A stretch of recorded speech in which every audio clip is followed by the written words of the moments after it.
Ah, sim, uma coisa importantíssima, gente. Eu vou falar do livro como se você já tivesse lido. De verdade, assim, sem me preocupar. Na verdade, quase todas as resenhas aqui é como eu considero que você já leu o livro, porque assim, eu falo o que eu quero falar. É mais ou menos essa regra aqui. Então, se você realmente. E esse é um livro que eu entendo que tem algumas reviravoltas que talvez seja realmente legal você não saber. Mas então eu recomendo que caso você realmente queira preservá-las, reservar esses momentos realmente para quando você lê, que você não veja esse vídeo por enquanto, então salve e vê mais tarde, ou então faça que nem eu, veja o vídeo até o final, porque em 3 meses você sabe que você não vai lembrar dos spoilers do vídeo que você assistiu.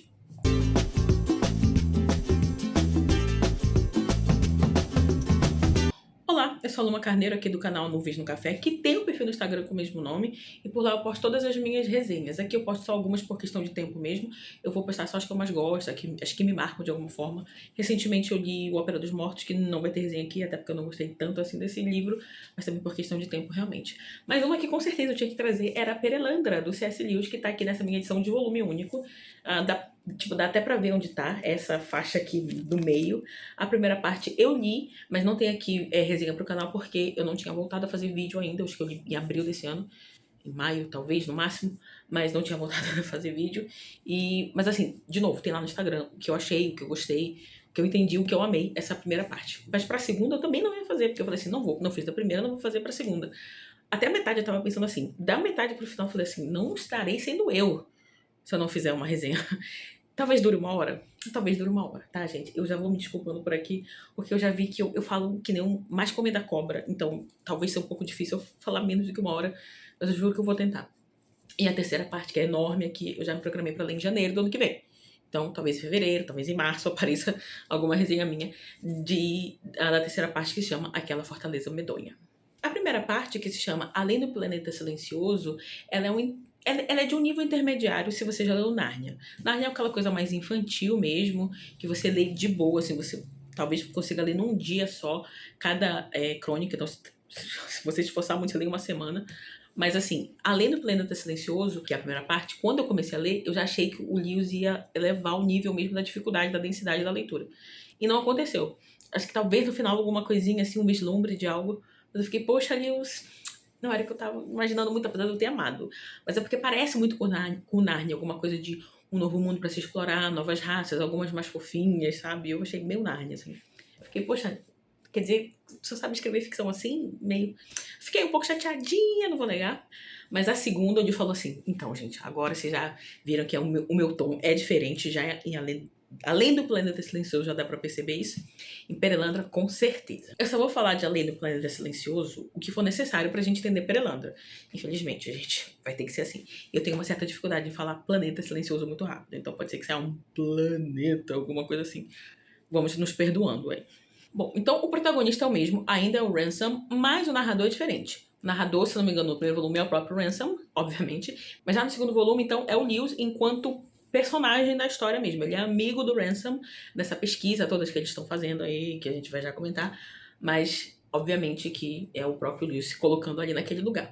Então vamos lá. Em Além do Planeta Silencioso, o Ransom foi a Malacandra, que é Marte, mas agora ele foi lá meio assim de gaiato no navio, sabe? Ele não, em tese não era pra ser ele foi meio que mandado de última hora, sem querer, querendo, forçadamente e tal. Mas quando ele vai para Perelandra, que na verdade é Vênus, ele já vai ciente do que ele precisa fazer. Ele precisa parar algo que vai acontecer ali, que ele não sabe o que é, ele não sabe se já tá acontecendo na verdade, ele não sabe nada, gente. Ele só sabe que ele tá representando bem, digamos assim.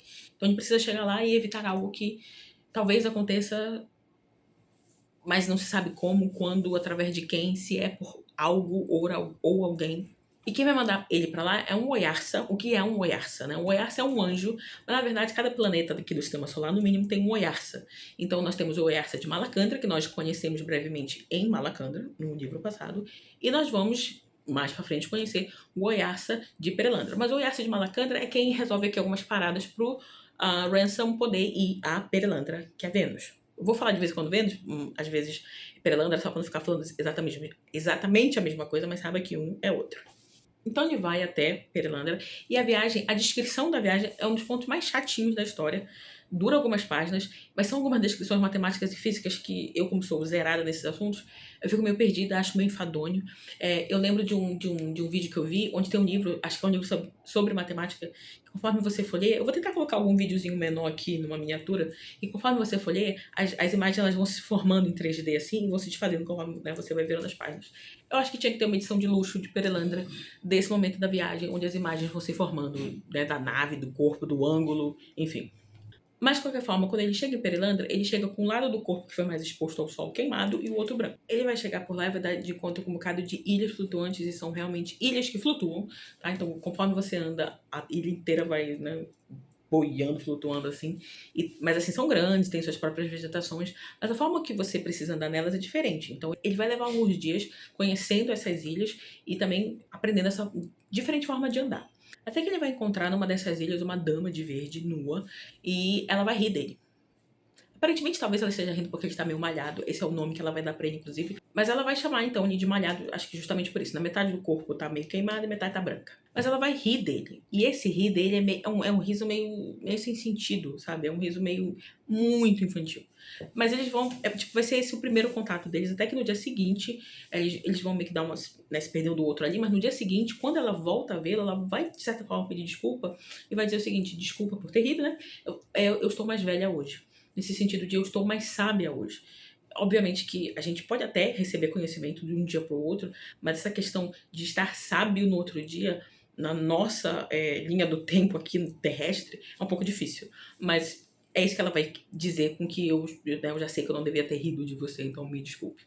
Eles vão traçar algumas conversas realmente ali. Na verdade, o Ransom ele vai até se surpreender de achar uma forma humana em Perelandra, porque ele não acha uma forma humana em Malacandra. Mas ela vai explicar de uma forma, né, meio a deixar a gente entender que, na verdade, a razão, né, a sabedoria suprema, ela já atingiu uma forma, que é a forma humana. Então não há como evoluir para depois disso. É claro que o Ram ele sente saudade de alguns seres que ele conheceu em Malacandra. Eles são fofos, eles são quase que animais narnianos, assim, sabe? Nessa coisa do... Tem uma certa fofura, tem uma certa... tem muita noção ética, moral e religiosa preservada nessas raças ainda. Então, obviamente, o Ransom, ele se atrela a elas, ele se afeiçoa, acho que essa é a palavra, a elas. E ele não encontra nada disso em Perelandra, só a mulher. Então ele sente um pouco dessa saudade, mas justamente isso, ela vai dizer que não há mais para onde se ir, nesse sentido de evolução terrestre, terrestre não, universal aqui, né, mas ainda de forma física, não há para onde ir se Deus já veio em formato de homem. Mais ou menos isso, Maleudil, né, já veio em formato de homem. Maleudil é uma espécie de Deus, de Jesus, nessa história. Às vezes parece que é Deus, às vezes parece que é Jesus. Mas enfim, ele já assumiu essa forma humana. Então não há mais para onde ir depois disso. E a dama vai dizer então que a Terra, o planeta, da onde o Ransom vem, ele é a esquina do tempo. Então virou, né? E da feita que virou já é outra rota. Então a rota agora se vier mais alguns seres, mais algumas raças, todas vão ser muito parecidas, ou se não, humanas mesmo. Eles vão aprofundando um pouco até chegar lá numa discussão do bem que eu quero pro bem que eu vou receber. Que é uma certa diferença, na verdade, né? Entre, por exemplo, você desejar um bolo de chocolate e você se planejar para comer um bolo de chocolate e de repente você chega em casa e tem um bolo de morango. Não é que o bolo de morango seja ruim, mas você se planejou para comer o bolo de chocolate. E há uma certa decepção. Ele vai tentar fazer a dama entender um pouco disso, ao dizer que, por exemplo, você está esperando o rei está perdido naquele mundo e ela está procurando ele através das ilhas e tal. Então, quando ela vê ele ou algum ser distante, ela talvez ache que seja o rei, mas ela está esperando que seja o rei, esse é o bem que ela quer, mas ela acha o Ransom, que não é um mal, não é uma coisa ruim, é diferente, e talvez seja o que ela esteja precisando ali naquele momento. Então, porque ela achava assim, por exemplo, que tudo que acontece é o bem que eu tenho que esperar de Deus, é o bem que eu tenho que andelar. E ele vai dizer, olha, às vezes não é bem assim, né? A gente sabe que no planeta Terra nem tudo que acontece é o que a gente tem que querer que aconteça. Seja por causa de morte, de acidentes, de doenças, ou seja, coisas boas que às vezes não vem no tempo certo, ou então a gente queria boa de outro jeito. Então essas coisas, essas primeiras conversas que eles vão tendo pra afinar ali, né, pra sintonizar um com o outro, as expectativas de um pro outro, de um planeta pro outro também. Mas a gente vê que o pensamento todo da dama é um pensamento que, por mais que haja algum lampejo ali de sabedoria, ainda é um pensamento muito infantil. Tanto é que o tempo inteiro ela está sendo surpreendida pelas argumentações do Ransom, e o tempo inteiro ela se percebe mais velha, nesse sentido de sabe, enfim, de que ela não pensava desse jeito, ela nunca tinha considerado por esse ponto de vista essas coisas. É importante dizer também que eles vão conversando numa língua mais universal, mais antiga, que ele aprendeu em Malacandra, que ainda conserva isso, por isso que eles podem conversar, tá? Não é a novela da Glória Pérez, onde um brasileiro chega na Índia e vai conversando com qualquer indiano que ele encontre no caminho. Muito ouro, inshallah! E aí a dama vai percebendo, então, que ela também precisa aprender a locomover esse desejo dela numa direção para outra, que não é automático, que não é Deus que vai dizer assim, agora tem que desejar isso aqui, pronto, você está desejando esse outro bem que eu tô te provendo. Ele tá falando das bênçãos de Deus, obviamente, nesse sentido mais positivo. E não há como ler Perelandra, gente, sem a visão teológica, sem a visão cristã mesmo, tá? Você, sei lá, até pode forçar algo, mas fica forçado. Exatamente essa é a palavra.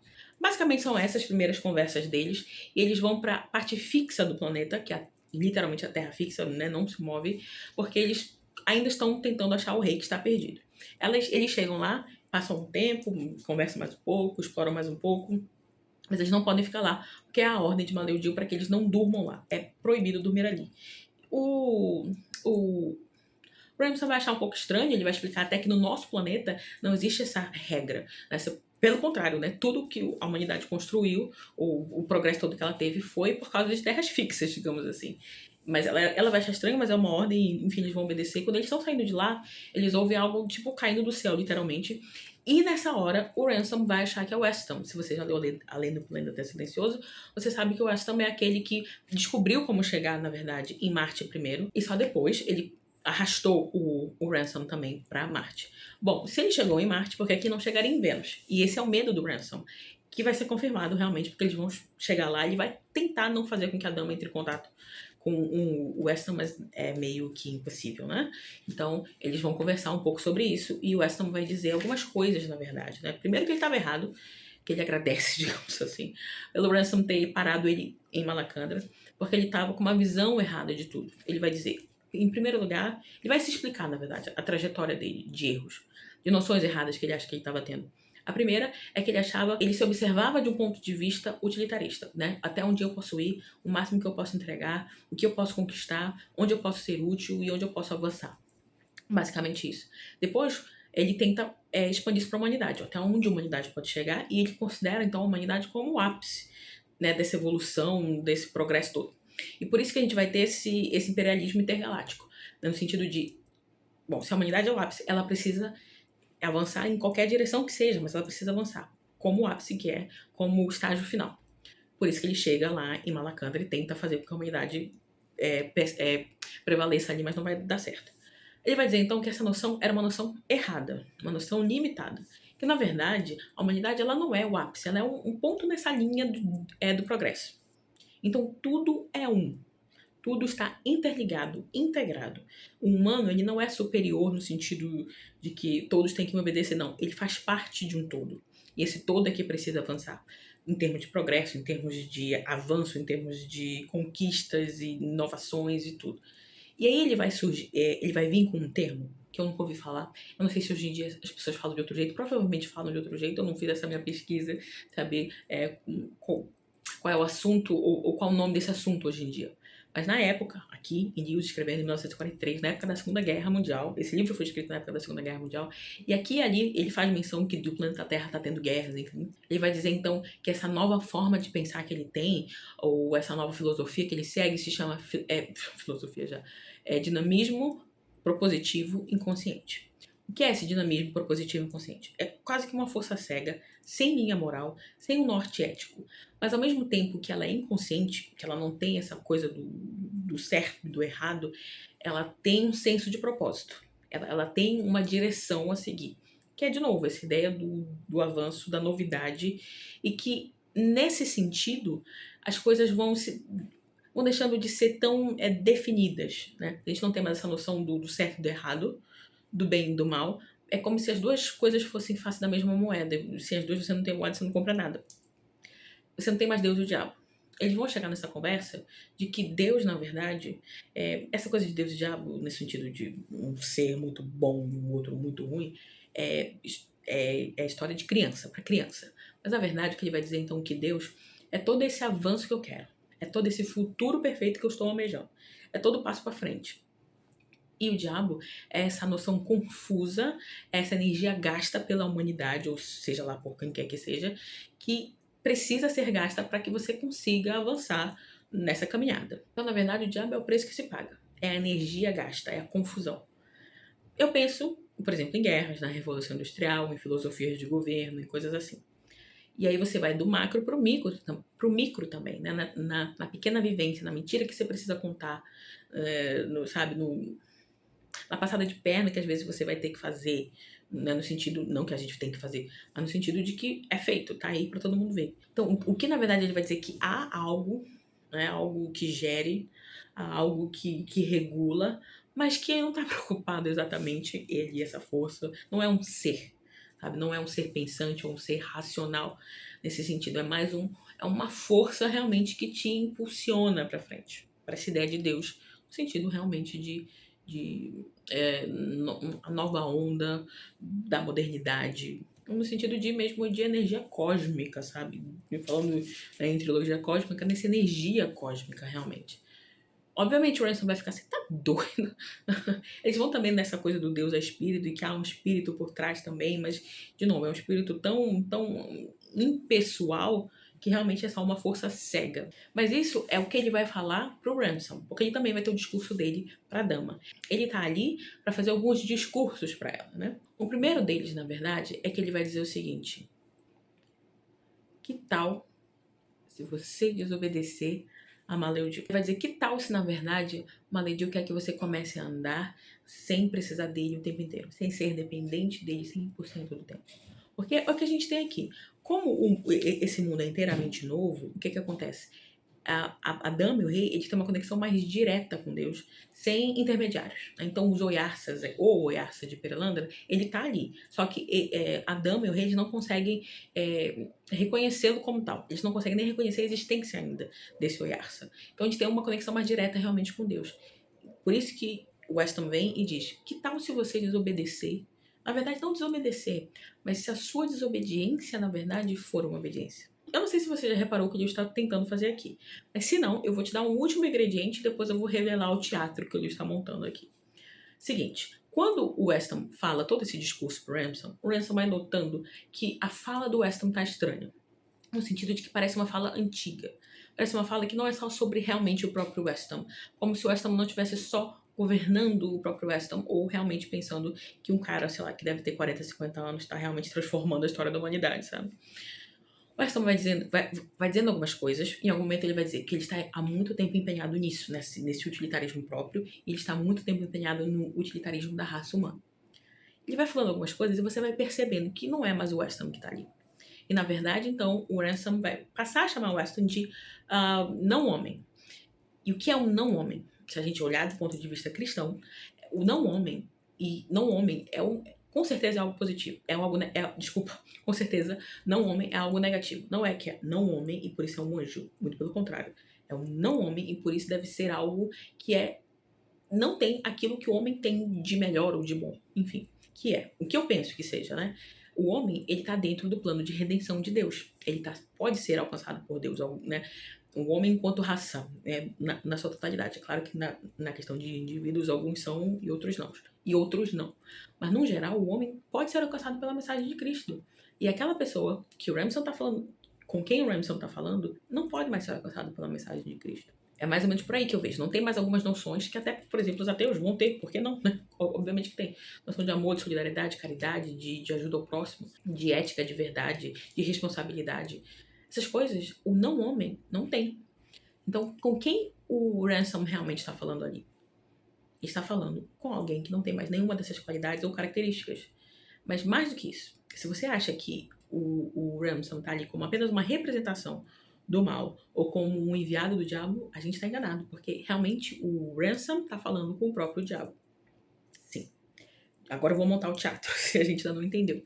A gente tem um planeta novinho em folha, ainda nem foi estreado, digamos assim. A gente tem uma mulher, um rei que está perdido, tá longe, mas enfim, tem a mulher e temos o diabo. Planeta novo, uma mulher e o diabo. Sim, a gente está num reconto do Jardim do Éden. Não é exatamente o reconto, mais pra frente o Lewis vai deixar claro pra gente de que forma não é o reconto, e eu pretendo chegar lá se eu não me perder no meio do caminho. Mas por enquanto também não vou dizer porque não é o reconto exatamente. Mas o que a gente tem aqui, sim, o diabo está tentando levar Eva, a Eva de lá, a dama de verde, a comer o fruto proibido, que lá é diferente. Lá o fruto proibido não tem nada a ver com fruto, tem a ver com dormir na ilha que Deus malediu, falou pra não dormir. Ele vai chegar e vai dizer, olha, primeiro que ela sabe que aqui no planeta Terra isso não é nada demais, você pode realmente dormir. Então, parece que essa lei, essa ordem não tem sentido. Assim como parece que comer de todo e qualquer fruto, menos de um, que tá ali no meio, parece sem sentido. Porque, gente, é só não colocar então aquela árvore ali pra eu não comer, pra eu não ser tentada. Ou então, já que tem tanta árvore aqui, por que eu não posso comer daquela, gente? Que ordem é essa? Então deixa ela escondida no cantinho pra eu nem ver. Não, você põe no meio, né? Que é pra eu ser tentada realmente. Bom, essas duas ordens, elas vão ter as suas comparações aqui no livro, mas, de novo, o que o Weston, o que o diabo está querendo fazer aqui, é com que ela vá dormir em terra fixa. E para isso, então, ele vai ter alguns argumentos. O primeiro é justamente esse que eu já falei um pouquinho, que é, na verdade, o que Malediu quer que você faça é que você o desobedeça, porque através da sua desobediência você estará sendo obediente. E que argumento é esse, né? Parece muito fraco, mas obviamente ele vai estabelecendo de uma forma com que a dama se sinta, não tentada, não é exatamente, mas que ela dê ouvidos um pouco assim, que ela tente seguir a lógica que ele está tentando traçar. E qual é essa lógica? Ele vai dizer o seguinte, que já está na hora dela começar a andar com seus próprios pés. Que ela vai dizer que Maleudiu, algumas coisas que ele vai falar pra ela, vai dizer, mas Maleudiu, de novo, ela tem uma conexão mais próxima com Deus ali, ela vai dizer, mas Maleudiu não tá me falando nada a respeito, e ele geralmente tem uma conexãozinha aqui comigo. E de novo, o Weston, então vai dizer, o Weston, tá, gente? Vai dizer, então, você não reparou que desde que o Ransom chegou e eu cheguei, você tá aprendendo através da gente, e não mais através desse contato direto? E a gente precisa, então, por exemplo, aqui, pensar que realmente faz certo sentido. Por quê? Quando você tem um filho de 3 anos, tudo bem depender de você para tudo o tempo inteiro. Mas quando você tem um filho de 18, não é normal, não é natural, não é desejável, né? E você tem um filho de 18 anos que dependa de você para tudo. Pelo contrário, se você for um bom pai e uma boa mãe, eles vão começar a depender cada vez menos de você e realmente trilhar os seus próprios passos. E são alguns argumentos, não exatamente esses, aqui eu dei uma modificada ou outra, mas é basicamente a base desse argumento para a desobediência. E ela vai dizer, ela vai entendendo um pouco do que ele tá falando, e tem uma hora que ela diz assim, entendi como essa desobediência pode ser, de fato, no fundo, uma obediência. Ela vai dizer que ontem, sei lá, um tempo atrás, eu tava perseguindo um animalzinho e eu queria pegá-lo. E ele, por entender que eu queria pegá-lo, corria. E quando ele corria, parecia que ele estava me desobedecendo, já que eu queria, de fato, pegá-lo. Mas ao correr, na verdade, ele está me obedecendo, porque eu queria brincar com ele desse pega-pega. Então, na verdade, a desobediência de correr se transforma na obediência no nível mais profundo, porque era isso que eu queria, essa interação, essa brincadeira que eu queria. E aí o diabo vai dizer, exatamente, tá vendo como desobediência pode ser obediência? Difícil, gente, difícil. E isso aqui eu tô tentando resumir muito, porque são algumas páginas que fica, né, numa conversa doida, toma lá da cá. E aí o Ransom, ele vai entrar na conversa. Ele tenta entrar numa conversa de 3, mas a dama não interage muito. Ela até hoje só teve que conversar com uma pessoa. 2 ela não tá conectando muito bem, não. Mas quando ele consegue ter vez, ele vai dizer, olha, a obediência, tudo bem, quando você obedece, por exemplo, que a sua mãe te diga que você tem que escovar o seu dente 3 vezes por dia. E tudo bem, você entende que é bom pra você. Por que você não obedeceria a sua mãe nesse caso? Só traz benefício. Poxa. Então você vai lá e escova 3 dentes. Ou escova o seu dente 3 vezes ao dia. No final do dia você obedeceu sua mãe, perfeito. Mas você fez isso em benefício próprio. Então, é uma obediência, não é? Né? Nesse sentido, digamos assim. O que ele vai dizer é o seguinte, a verdadeira obediência é quando, às vezes, a gente não entende exatamente o porquê que estão nos dando aquela ordem, mas a gente obedece porque a gente entende que a outra pessoa tem autoridade sobre a gente entende que a outra pessoa mais sabe que a gente, que sabe mais do que a gente, e que essa é a cereja do bolo do Ransom, porque a gente ama aquela pessoa. E a gente quer demonstrar o nosso amor através também da obediência. Às vezes sem entender mesmo. E aí eu lembro que a fé é basicamente isso também. A fé não é para eu saber que 2 mais 2 é 4. Isso eu sei, a ciência me diz, a matemática me diz, tá tudo certo. Eu sei que, sei lá, deve ter alguns cálculos aí estranhérrimos onde 2 mais 2 é 5, mas a gente aprende na escola que 2 mais 2 é 4 e a gente conta nos dedos e dá 4. Então eu não preciso de fé para isso. A fé é para um nível acima. É para o nível onde não há uma explicação exata, não há uma sequência de palavras que me convença e é isso daí, beleza. Não, a fé é para aqueles momentos em que, caramba, a minha mente vai até aqui e para eu acreditar nisso ou para viver de acordo com isso, eu preciso ir um pouco mais acima. Seja o fato de eu acreditar, por exemplo, que Deus se encarnou, ou encarnou, não sei como é que fala, a gente usa se encarnou, acho que Deus encarnou, né, em forma humana, isso é para fé. Então, que Deus é homem e é Deus ao mesmo tempo, quer dizer, Jesus. Que Jesus é homem e Deus ao mesmo tempo, isso é para fé. Que há vida após a morte, que há céu, que há inferno, que há recompensa, isso é para fé. Então, algumas coisas são para fé. Então, é mais ou menos. Eu estou tentando traçar esse paralelo entre a obediência que o Ransom vai defender no livro, que é para além do que faz sentido para mim, para a fé também, que a fé é para justamente a partir daquele momento que as coisas deixam de fazer sentido de uma forma 100% lógica. E aí, por exemplo, só para exemplificar com um trecho realmente palavra por palavra, ele vai dizer o seguinte, ele e o diabo, né, vai dizer o seguinte: a sua vontade mais profunda nesse momento é obedecer a ele, ser sempre como é agora, ser apenas o animal dele ou a sua criança mais novinha. É difícil sair disso. O caminho foi dificultado desse jeito para que apenas os muito grandes, ou muito sábios, ou muito corajosos ousem trilhá-lo, avançar. Fora dessa pequenez na qual você agora está vivendo, através da onda escura da proibição de Maleudil até a vida real. Vida profunda, com toda a sua alegria, o seu esplendor e a sua dificuldade. E o Ramsay vai rebater, ele vai dizer isso que ele está querendo, de te levar para desobedecer, ele já conseguiu isso no meu planeta. E olha, só foi catástrofe, só foi ladeira abaixo. Parece que o Ramsay vai ganhar alguma coisa aí, mas, de novo, o diabo é... o diabo é mais diabo porque ele é diabo ou porque ele é velho, né? Tem aquela velha pergunta. Seguinte, ele vai dizer... O diabo vai responder dizendo, olha, é verdade, tá? Apesar de que trouxe progresso, viu? Trouxe avanços, trouxe modernidade, trouxe muita coisa que ele também não tá querendo te dizer, não. Mas é verdade que também trouxe coisa ruim, não vou mentir. Mas pergunta pra ele no que isso tudo resultou. Na encarnação. Na vinda de Deus andando sobre a terra. Isso ele vai te contar, né? Que eu fiz, né? Isso acontecer. Deus desceu à terra. Isso ele não vai te contar. E a Ransom fica, eita que ela tava esperando isso. Como é que se rebate isso? Que um mal tão grande, que um mal catastrófico resultou numa coisa inimaginável, de novo, numa coisa que é pro campo da fé. Como é que você rebate esse argumento? O Ransom vai dizer, lembra daquela conversa de querer o bem que não é para ser querido? Que é o bem que não que já passou, já ficou para trás? Ele deseja o bem errado. Ele vai dizer sobre o diabo. O diabo vai dizer, você também não?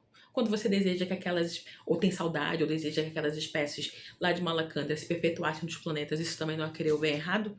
De novo, o Ramsay tá, meu Deus do céu, eu não aguento, eu não consigo debater com o diabo, é difícil. Por que Deus? Por que a mim? Quase isso. Que o Ramsay vai ter em alguns momentos esse questionamento. Outro caminho, né, que ele vai querer, que eu já falei um pouquinho a respeito, que ele vai querer tentar a dama, é justamente ao dizer que, olha, esse aqui é um caminho para os que, né, têm coragem. E ele vai... o Ransom vai ouvir muito o diabo falando para a dama sobre história de mulheres que foram adiante. Quando todo mundo dizia não, ela foi corajosa. Ela se sacrificou pela família ou por um povo. Talvez na época, aquelas pessoas ali ao redor dela não deram devido valor ao seu sacrifício, mas a história, o futuro, reconheceu o preço que ela pagou para que eles tivessem, sei lá, algum proveito. Mas ele vai enchendo ela de histórias assim. O Ramsay, toda vez que acorda, ele tá ouvindo o Weston corroendo, consumindo, corrompendo o cérebro da dama. Por quê? Porque o Ramsay precisa dormir. Ele é um ser humano. A dama precisa dormir, mas menos que o Ransom. E o Weston não precisa dormir. Olha que legal. É claro que às vezes a dama fala, tá bom, Weston, tá bom, pode ir. Mas na maioria das vezes ela tá ali, tipo, porque ela também não vê aquele mal todo nele, né? Então por que não ouvi-lo? Por que não debatê-lo? Ela vai entendendo que o Weston vai levando ela pra uma direção, pra ela se tornar mais velha em um certo sentido, e que o Ransom tenta levar ela pra ser mais velha em outro sentido. Mas realmente tá ali, ela é muito... Apesar dela estar ficando mais velha, né, mais sábia com o tempo, ainda é uma velhice ou uma sabedoria que meio que não foi forjada para essas coisas, né? Então, realmente, ela é quase um vento, uma folha que vai sendo levada pelo vento que bate. Até porque a gente tem que reconhecer que o diabo, ele não fala uma grande mentira, tá? Ele não tá vindo com uma lorota incrível, não. Ele passa sempre perto da verdade. Ele sempre passa raspando, sabe? Ele sempre traz, no que ele fala, coisas que se a gente parar pra pensar, se a gente não ponderar bem as coisas, realmente pode ser aquele caminho ali, não tem problema nenhum. Até que um dia o Ransom vai acordar e ele vai ver a mulher. Gente, sério, nessa hora eu quis fechar o livro e nunca mais abrir. Eu tava roendo as minhas unhas. Mentira, eu não sou de ver unha, não. Mas eu tava assim, meu Deus do céu, por quê? Dama, por quê? Sério, ele acordou e viu a dama com folhas, com penas, vestida. Eu fiquei, meu Deus, ela foi dormir. Ela foi dormir. Ela foi dormir na terra. Meu Deus, ela foi dormir na terra fixa. Ela viu a nudez, os olhos dela foram abertos, ela sentiu a culpa do pecado. Meu Deus, meu Deus do céu. Eu juro, eu quis muito fechar o livro e não saber como essa história terminava. Mas, obviamente, o Ramson foi atrás de saber o que tinha acontecido e ela realmente não dormiu. Mas o que o diabo estava querendo fazer é trazer algumas noções para ela de vulgaridade, de algo que precisa ser coberto, trabalhar com a sexualidade dela, de algo que é seu, trabalhar com o fato de que você tem que guardar porque aquilo é uma roupa. Então aquilo é seu, você precisa guardar. Posse. Então algumas noções. Mas realmente, dormindo aí, ela não dormiu. Eu fiquei, ai, ufa, ufa. Mas realmente a coisa tava escalando já, sabe? Então algo precisa ser feito. O Ransom, ele ainda quer debater. Ele ainda acha que a luta verdadeira ali é na palavra. Essa coisa do confronto físico ele tenta evitar. Mas ele vai se dando conta de que realmente é o que vai acontecer. Ele não quer, porque ele acha um método inferior de derrotar o diabo. Mas também porque ele acha que vai... como é que eu posso dizer? Reduzir tudo muito a um combate físico, sabe? Literalmente a luta do bem contra o mal foi uma luta física, gente. Uau. O Ramson vai pensar assim, né? Vai ficar uma coisa quase mitológica, sabe? Aí teve uma luta, e aí, de repente, sabe? Ele não quer. Mas ele vai sendo convencido um pouco com isso. Ele vai... Não é exatamente uma voz que conversa com ele, mas também não é a própria consciência. É uma coisa assim... É um momento único que vai acontecendo ali em uma certa noite. E ele vai se dando conta de que ele não tá ali pra salvar Vênus no sentido de que, bom, eu sou o salvador de Vênus e se eu não salvar, a Vênus estará destruída para sempre. Não, porque não foi assim na Terra. Aqui na Terra, quando Adão errou, porque na verdade o maior culpado foi Adão, porque foi Adão que ouviu de Deus essa coisa do não coma do fruto proibido. Até onde a gente sabe, talvez Adão tenha dito para Eva, olha, Deus me falou que a gente não pode. Mas Eva nunca ouviu de Deus. Então o principal responsável é Adão. Aqui a gente vai ter o Ransom como o Adão que não fugiu, né? O Adão que realmente tá ali para defender uma terra que nem é a dele, mas enfim, tá ali. Nesse caso, ele vai dizer, ele vai sendo convencido de que tudo bem, o que é me cobrado é que eu dei o meu melhor. E o meu melhor eu tô fazendo, gente, eu tô em privação de sono, pelo amor de Deus. Mas não tá nas minhas mãos exatamente. E aí, nesse momento único que é Deus, mas ele não tá exatamente ouvindo uma voz, mas ele tem a convicção de que o nome dele é Ransom, né?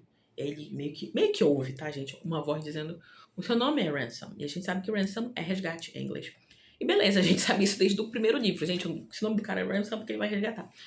Mas ainda, né, nessa fluição, nessa fluidez ali que a gente não sabe exatamente o que está acontecendo, esse momento termina com essa voz, ou esse ser, ou esse momento, ou essa consciência, enfim, dizendo, eu também sou Ransom. Ou seja, tudo bem, eu estou querendo ser o melhor, mas sabe que não está nas suas mãos no sentido de eu estou apoiando, eu estou contando com você, é tudo ou nada. Não, se você não salvar, se você não conseguir, eu vou salvar, porque eu dei um jeito, eu enviei meu filho à Terra, não tem problema. Mas eu espero que você realmente se comprometa com a missão. E aí a gente percebe, então, essa calma um pouco mais, né? Porque o Ansem era outro que tá ali, estava sendo consumido também. E aí ele vai se acalmando, e Deus fala pra ele, durma, porque eu vou fazer um sono cair sobre a dama e sobre ele também. Então Weston, pela primeira vez, ou o diabo, pela primeira vez, dormirá em Perelandra, em Vênus. E ele vai dormir, na verdade, com uma sensação que ele diz que ele só sentiu em um outro momento na vida dele, que era a sensação de amanhã, quando o dia acabar, você terá feito o impossível. E quando ele acorda, realmente ele vê muitos animais mortos, ele já tinha visto, né? Realmente, porque é uma coisa que o Weston vai dizer pra Dama, eu vim trazer a morte. Eu vou te mostrar a morte. E eu acho que ele quer que ela experimente a morte, né? Não mais do que só mostrar, ele quer que ela experimente. Quando o Weston acorda, que ele vê aquele bando de bicho, ele vê realmente o Weston matando mais um, ele não se dá, ele não se aguenta, e ele vai e começa a briga. A briga, gente, briga é briga, tá? Em qualquer país, qualquer canto e recanto, briga é briga. Então é isso que acontece, é briga física, é soco, é tapa. O Weston, o diabo tá preso no corpo do Weston, então ele luta com a força do Weston, com as como é que eu posso dizer, com as vantagens e desvantagens do corpo do Weston. Ele tem alguma coisinha mais de movimento de garra que o humano não tem, mas não passa muito disso não. Mas nessa hora que né, eles começam a se engalfinhar, o Weston vai dizer, cara, peraí, você tá querendo realmente medir forças comigo? Você acha que ninguém nunca tentou antes? Você acha que realmente você é o primeiro? Quantos já vieram e já se arrependeram quando a coisa realmente pegou fogo? Você não é o primeiro, cara. Todos eles se arrependem, todos eles viram gatinhos. E aí ele vai fazer e falar uma das coisas mais macabras assim que eu já li. Gente, sério, eu fiquei agoniadíssima quando eu li isso aqui. Todos pensam que ele vai ajudá-los. Isso até recuperarem o juízo, gritando retratações no meio do fogo, quando já é tarde demais, mofando em campos de concentração, contorcendo-se sob a serra, tagarelando em hospícios ou sendo pregados em cruzes. Ele conseguiu ajudar a si mesmo? Subitamente, a criatura jogou a cabeça para trás e gritou tão alto que parecia que o telhado dourado do céu ia quebrar. Eloi, Eloi, lama sabachthani.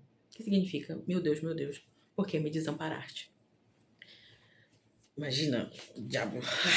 Mas continua, vou ler mais um tiquinho só, que diz o seguinte. E assim que o fez, Ransom teve certeza de que a coisa tinha falado em um perfeito aramaico do primeiro século.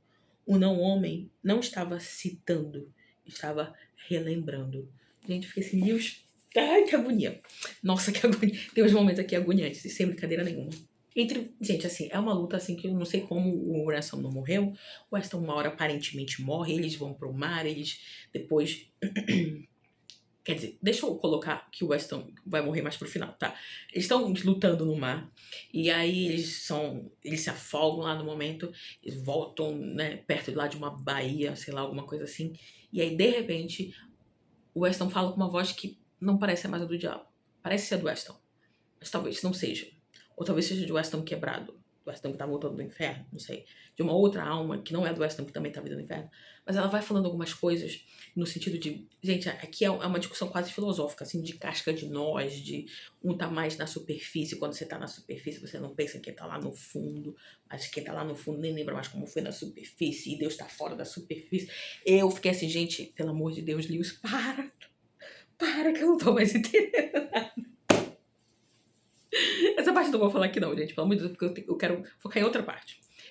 Mas o problema é que o Ransom dá voz, quer dizer, dá voz não, dá ouvido a essa voz. E essa voz, em algum momento ali, que a gente não sabe nem se ela tá fingindo aquele sofrimento pro Ransom continuar dando ouvidos a ela, ou se realmente é verdade, ela agarra de novo o Ransom, eles vão de louco, fundo do mar, vão dentro de uma caverna, sei lá, gente, é uma briga doida, parece dois gatos brigando. Mas nesse momento, o Ransom é ferido no calcanhar. Eles vão lá, vão pra dentro de uma caverna, vão parar lá, e o Ransom consegue matar o Weston. Vai lá passar horas, assim, é um breu de lascar, gente, é um breu de lascar. E em Perelandra há um teto, não é o céu, você não olha pro céu exatamente, há um teto. Então, o que ele tá ali é esperando o dia raiar, mas o dia não raia nunca, sei lá por quê. E ele fica horas, assim, vigiando no tato, assim, o corpo do Weston, mas realmente parece que ele morreu. Mas passa horas e nada acontece, ele começa a andar, assim, meio no breu mesmo. E ele vai andando, subindo, é uma parte... Essa é a segunda parte que eu achei chatinha. A primeira foi a da viagem pra Perelandra, e a segunda foi essa. Que ele anda e sobe. Até que ele chega perto de uma fogueira. E quando ele tá chegando perto dessa fogueira, ele ouve alguns passos atrás. Ele diz assim, não é possível que esse cara venha atrás de mim. Não é possível. Mas é possível, sim, porque era o Weston, ou o diabo. E com um bichão assim atrás dele, sabe? Mas quando ele vai falar alguma coisa, dessa vez o Ransom aprendeu a lição. E nem deixa ele terminar a frase. Ele sai daqui, você não vai entrar na minha mente. Porque ele já estava entrando na mente do Ransom de novo, porque ele já estava sentindo uma opressão, uma mudança de perspectiva ali, que não era a verdadeira ou não era a correta que ele vinha sentindo até então. Então, ele mata agora, sim, finalmente. Eu não lembro se ele joga no fogo, alguma coisa assim. Mas o bichão que estava atrás dele, não é que se desfaz. Porque era um bicho realmente. Mas aquela capa de maldade que tinha no bicho desaparece. E aí ele percebe que na verdade sempre foi só um bicho. Mas talvez o Weston realmente estivesse ali alterando um pouco a realidade das coisas para parecer ser um chão, alguma coisa assim. Por que essa história não é um reconto do Jardim do Éden? Porque realmente não há queda. Esse é um planeta que não vai passar pela nossa trajetória, né? De queda, de ter que vir Cristo à Terra. Mas é um planeta que vai ter um caminho muito melhor, diferente, que é o caminho da obediência, desde o dia 1, né, da tentação do Marco, né, até, sei lá, o fim das eras, é o caminho novo. O Ransom tá sozinho ali no topo da montanha, alguma coisa assim, e ele vai ficar ali um mês ali se recuperando, basicamente sozinho, comendo as frutinhas que estão ali por perto, caminhando e tal, até que eles cheguem em algum momento perto de um local onde tem um caixão, uma caixona branca, não vou falar caixão, porque não é bem um caixão assim, mas é uma caixona branca e ele percebe então que ele vai voltar à Terra. Mas ali ele também percebe que há dois Oyarsas, que é o de Malacandra, que ele já meio que conhecia, digamos assim, ao menos por vozes, alguma coisa assim, e o de Perelandra, que tá ali também. E esse é um momento muito bonito, assim, sabe? Porque no momento em que eles estão ali conversando um pouco com o Ransom, até de uma certa forma meio que parabenizando e tal, mas eles falam que tá subindo, que estão subindo, na verdade, então, o rei, a dama e praticamente todo ser vivente de Perelandra ali para saudá-lo e para ter aquele momento ali. E os Oyarsas pedem então a ajuda do Ransom para com que forma eles deveriam se apresentar, né, ao rei Adão. E eles vão passando, eles vão se transformar como aquelas imagens de anjo, com aquelas descrições bíblicas que são apavorantes, e o Ramsay vai falar, não se apresenta assim pro rei Padama, não, manda outra aí. E eles vão passar por mais uma ou duas, e aí no momento, então, eles se apresentam como Ares e Afrodite. Na verdade, o Ransom vai reconhecê-los como Ares e Afrodite, e ele vai bugar a mente um pouquinho. Por que ele vai bugar a mente um pouquinho? E esse é muito legal quando a gente reconhece, né, um pouco da influência do Lewis na hora de escrever. O Lewis foi ateu e durante ele ser ateu, ele via a mitologia e as narrativas bíblicas e algumas outras histórias como coisas que falavam sobre os mesmos assuntos, tinham as mesmas mensagens no fundo quando você enxugava tudo. Então, gente, assim, por que vocês dão prioridade para a Bíblia, tá? Se a mitologia também vai por um caminho diferente, mas chega em fins muito parecidos, tudo. Então, assim, né, se tudo é tudo, nada é nada, é uma coisa meio assim.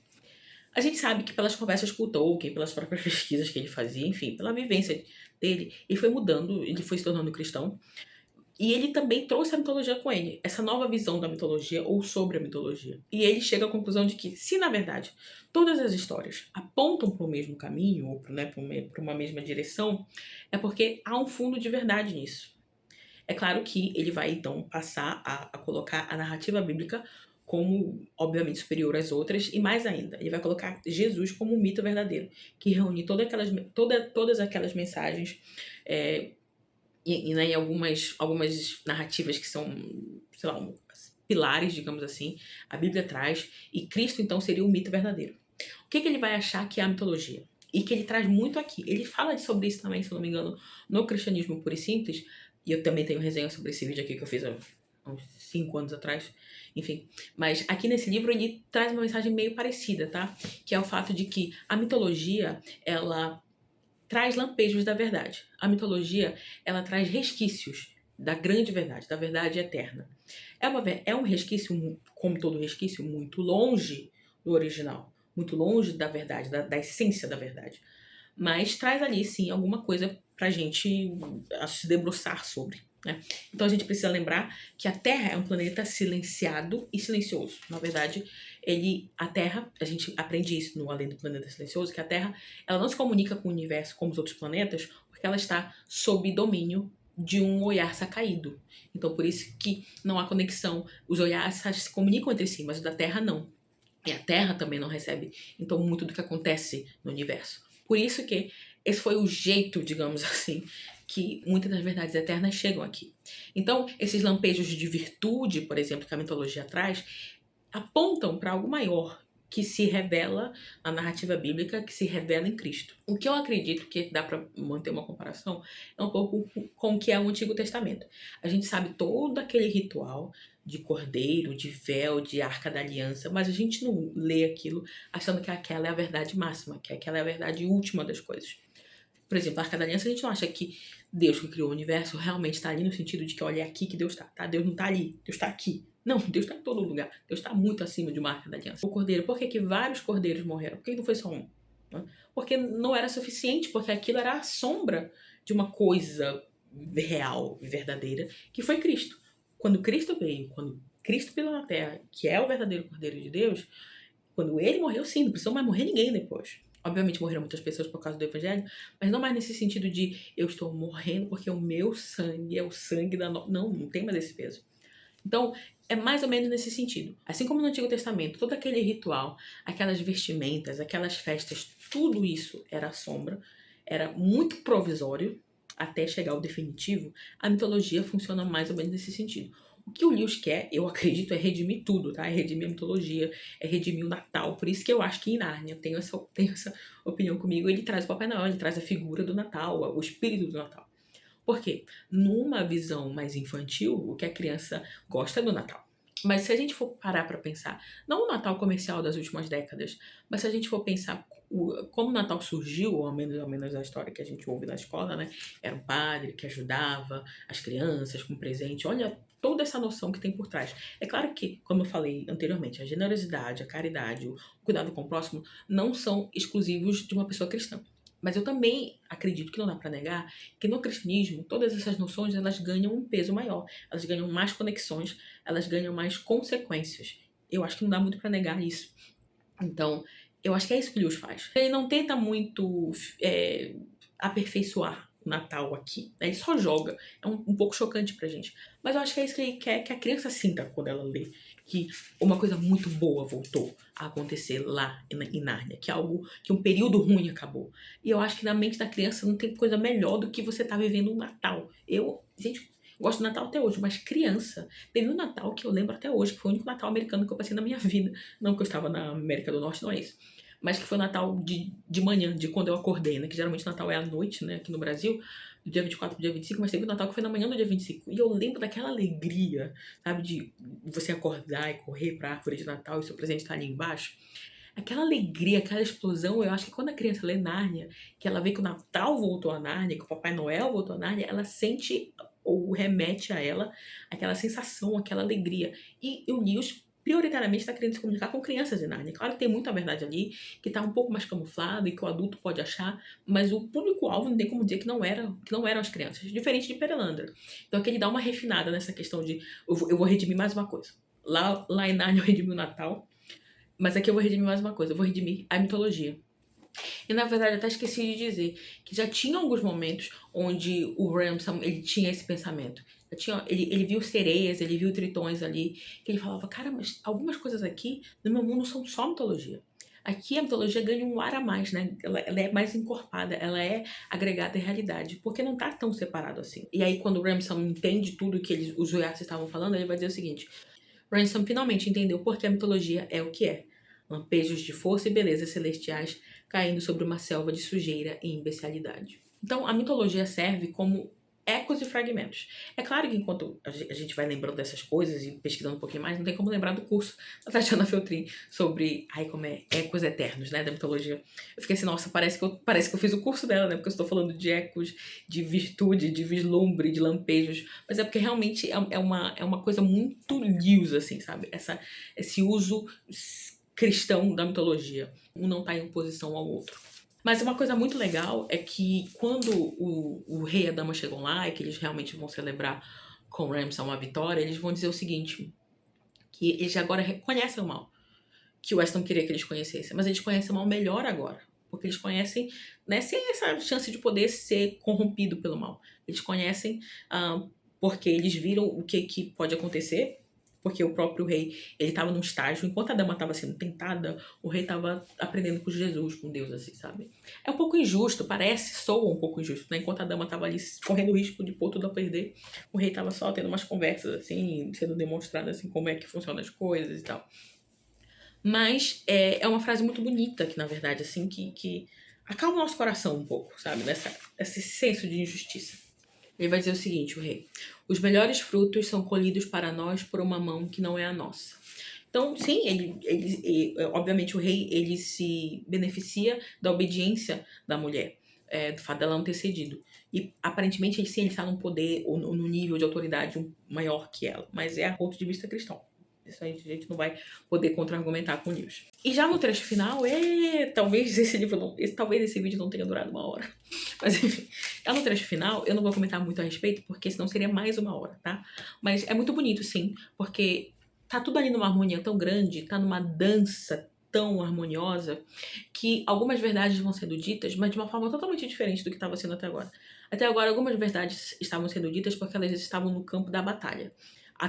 Está acontecendo uma batalha aqui do bem contra o mal, então há toda uma disputa filosófica, teológica, sociológica, sei lá, lógica.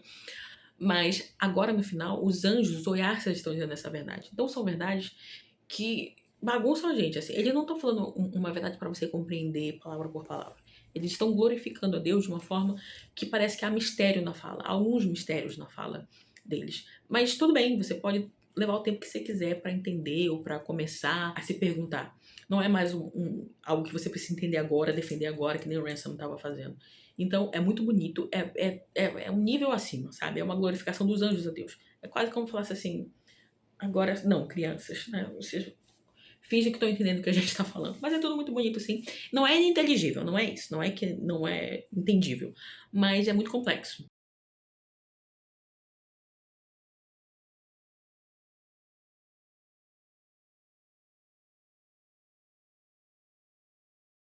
Então, eu acho que eu não vou trazer aqui muito não, mas é bonito, porque toda glorificação eles vão terminar com o... Deixa eu ver exatamente com o que eles terminam aqui, porque eu não quero falar besteira. Olha, eu vou falar muita besteira.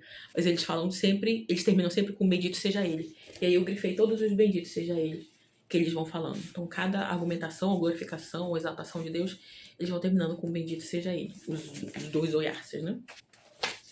Aqui também, ó. São páginas e páginas, gente, de bendito seja ele. Então, esqueça. Não vou comentar mesmo. Mais um aqui de bendito seja, bendito seja, bendito seja.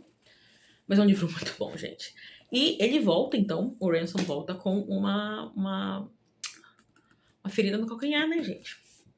E no Gênesis sabe o que isso significa. Ou não, porque, gente, Perelandra não caiu, né? Aqui, o homem, né, a gente sabe que né, tem essa analogia do quando o homem cai, há uma promessa de que Cristo viria, né? No fato de que a serpente te ferirá o calcanhar e tu lhes pisará a cabeça. Beleza, aqui não houve uma queda. Então, por que que o Ransom teve o calcanhar ferido? E é uma ferida que não cicatriza, tá? Ele passa ali ele passa um mês se recuperando, aquela ferida não para de sangrar. Ele chega no planeta Terra com aquilo sangrando. Os amigos dele estão preocupados, tem 2 amigos aqui, né, que estão sabendo dos esquemas todos, e eles estão preocupados com essa ferida. Essa ferida, eu acredito que vai ter impactos, eu acredito, tá? Não sei. Vai ter impactos grandiosos em aquela fortaleza medonha. Só pra você ter uma ideia, eu acho que eu nem ia mostrar, mas eu acho que eu vou mostrar sim. Essa disputa que tava tendo pela mente, né, da Dama de Verde entre o Ransom e o Diabo. Tinha uma hora que eu ficava assim, gente, quem que tá falando o quê? Quem que tá rebatendo o quê? Então eu dei umas separadas assim em cores, sabe? De verde eu coloquei, obviamente, o Ransom com a esperança, com vida. Cinza, eu poderia ter colocado uma cor mais escura, mas eu quis colocar cinza porque era sempre meio dúbio o que o Ransom falava, sabe? Como eu falei, era sempre meio perto da verdade. Né? Não era nem branco, nem preto, era cinza. Então, coloquei cinza. E aqui a mulher eu coloquei com essa cor mais feminina, mas eu acho que eu devia ter colocado com uma cor mais clara, porque ficou meio escuro aqui. Tem algumas páginas assim, tá? E aí eu fui fazendo as minhas anotações também. Aqui dá pra ver algumas. Mas é isso, gente, que leitura, que leitura. Acho que dava pra falar mais, juro que eu poderia ter falado só rapidinho o que acontece, mas eu gosto de detalhar. E olha que eu nem detalhei o tanto que eu queria. E quero agradecer o meu roteirozinho, porque eu não faço roteiro, gente. Eu só fico treinando as coisas que eu quero falar mentalmente. Mas roteiro não. Mas dessa vez eu tive que fazer, porque tinha muito evento e eu não queria perder a ordem. Então, é isso. Eu acho que eu deixei de falar alguma outra coisa, mas não devia ser importante, então só deixei de falar. Mas é isso, então. Eu não sei quando é que eu volto a gravar um vídeo, gente, porque, enfim, eu tô lendo livros grandes agora que vão me exigir um pouquinho de paciência, de tempo pra lê-los, e mais paciência e tempo ainda pra gravar, então, não, a gente se vê por aí. Até mais.